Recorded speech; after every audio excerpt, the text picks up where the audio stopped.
Orang Yahudi suka mengubah firman dan hukum-hukum Allah, atau bahasa kerennya suka belintir-belintir ayat dan hadis.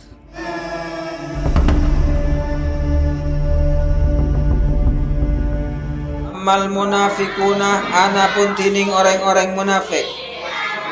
Fakana maka bada pasera munafik yakbalu panika narema minhum dak kasebagian dari orang munafik ma dhahara dak perkara seterang wa yatruku ma batana ban atingkal dak ka perkara sesamar. Setelah Nabi Muhammad ninggalin dak kebadana orang-orang Yahudi bersatu akelaban orang-orang munafik, maka Rasulullah membuat perjanjian dengan mereka, bikin perjanjian kesepakatan apareng orang Yahudi Madinah seh menjadi satu asareng orang munafik. Perjanjiannya bagaimana?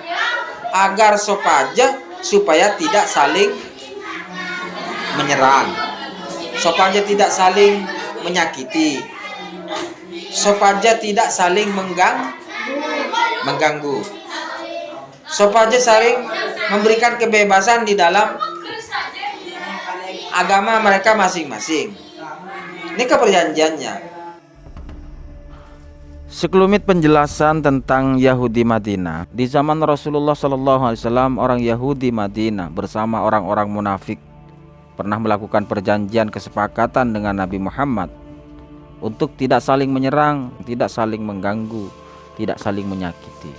Namun yang namanya orang Yahudi itu ya pasti khianat. Mereka mengatakan hanya di mulut saja, menyepakati perjanjian dan kesepakatan dengan Rasulullah SAW, tapi mereka di balik itu mereka mengingkari perjanjian tersebut. Mereka berkhianat terhadap perjanjian tersebut. Lalu kita kupas sekarang bagaimana orang-orang Yahudi ini mempunyai sifat buruk. Ini dijelaskan di dalam Al-Quran tentang orang-orang Yahudi. Bangsa Yahudi dan Bani Israel dikenal dengan tabiat yang keras kepala, suka melakukan kerusakan dan permusuhan sesama manusia. Mereka juga kerap ingkar dan mendustakan atas nikmat yang telah diberikan Allah Subhanahu wa Ta'ala.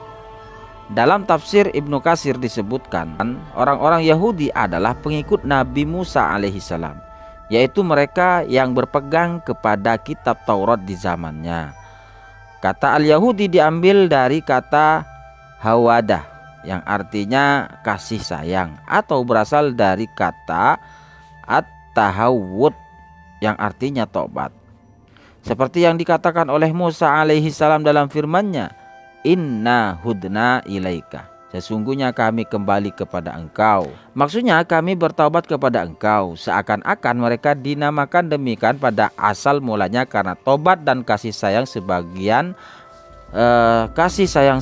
mereka kepada sebagian yang lain. Menurut pendapat yang lain, nama Yahudi itu dikaitkan dengan Yahuda, nama anak tertua Yakub, Abu Yahuda. Abu Amr Ibnul Ala mengatakan disebut demikian karena mereka selalu bergerak di kala membaca kitab Taurat. Berikut 5 sifat buruk bangsa Yahudi Bani Israel dalam Al-Quran. 1. Allah Subhanahu wa Ta'ala berfirman mengenai perintahnya kepada Bani Israel untuk mensyukuri nikmat yang telah diberikan. Ya Bani Israel dzkuru ni'mati allati an'amtu 'alaikum wa anni faddaltukum 'alal 'alamin. Hai Bani Israel, ingatlah nikmatku yang telah aku anugerahkan kepadamu, dan ingatlah pula bahwasanya aku telah melebihkan kamu atas segala umat. Mujahid mengatakan bahwa nikmat Allah yang telah dilimpahkan kepada mereka kaum Bani Israel selain dari apa yang telah disebutkan ialah dipecahkannya batu besar buat mereka hingga mengeluarkan air untuk minum mereka.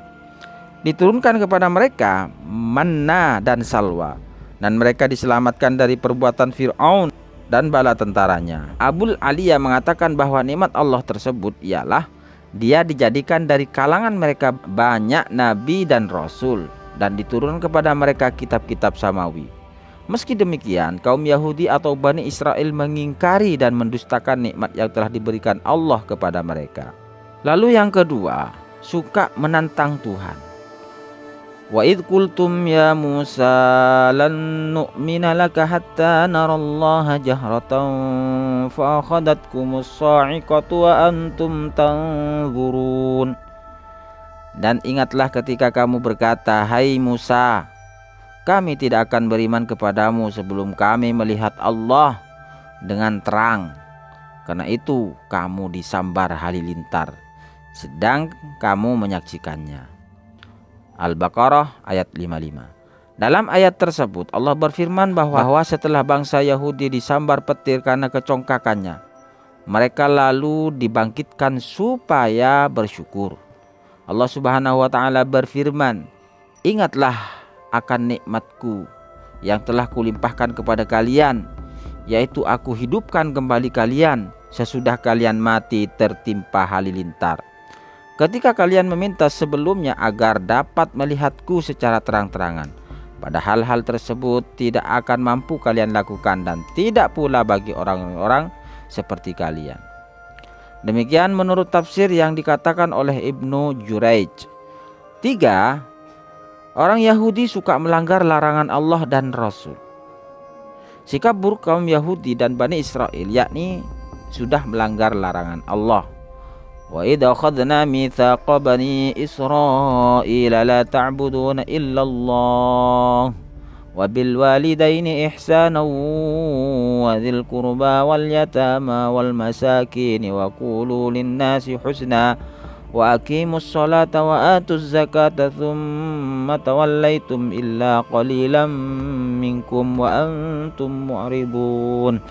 Dan ingatlah ketika kami mengambil janji dari Bani Israel, yaitu janganlah kamu menyembah selain Allah dan berbuat baiklah kepada ibu bapa, kaum kerabat anak yatim dan orang-orang miskin, serta ucapkanlah kata-kata yang baik kepada manusia. Dirikanlah salat dan tunaikanlah zakat.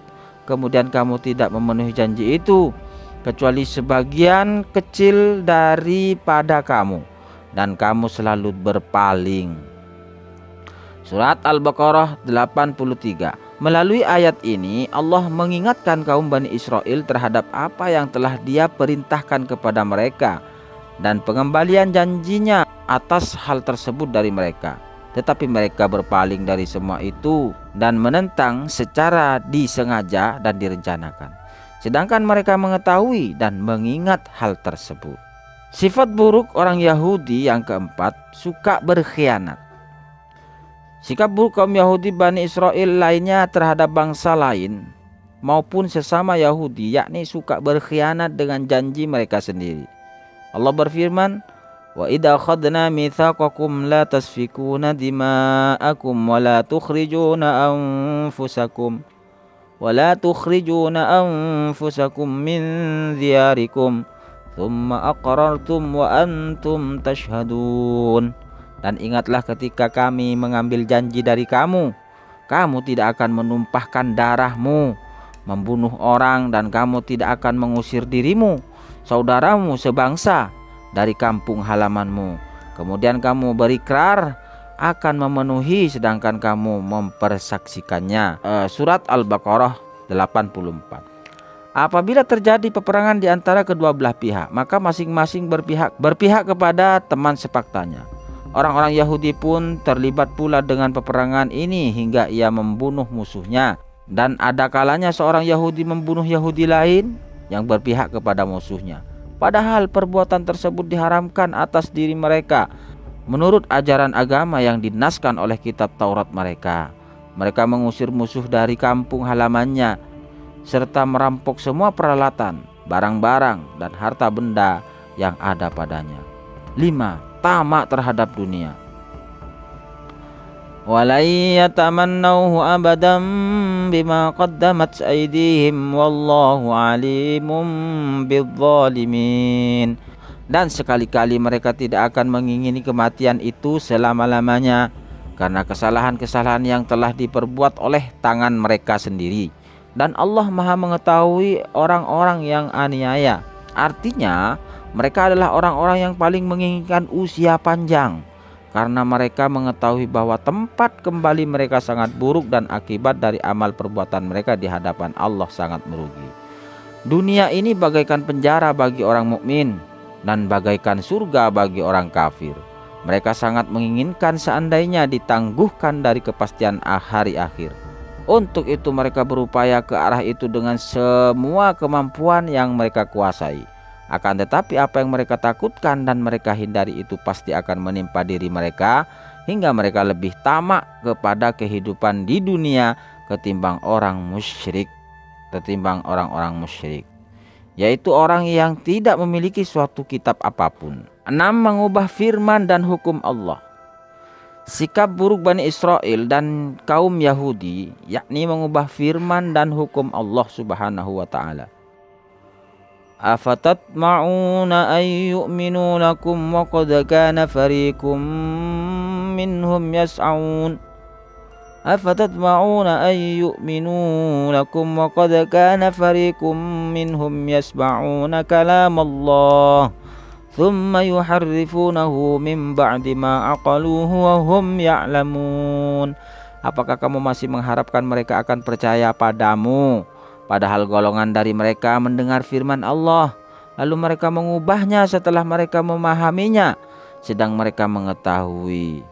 Al-Baqarah, surat Al-Baqarah ayat 75. Menurut Ibnu Zaid, yang dimaksud dengan kalamullah ialah kitab Taurat yang diturunkan kepada mereka, lalu mereka mengubahnya. Mereka menjadikan hal yang halal di dalam menjadi haram, dan yang haram mereka jadikan halal. Lalu mereka mengubah perkara yang hak menjadi perkara yang batil, dan yang batil menjadi hak.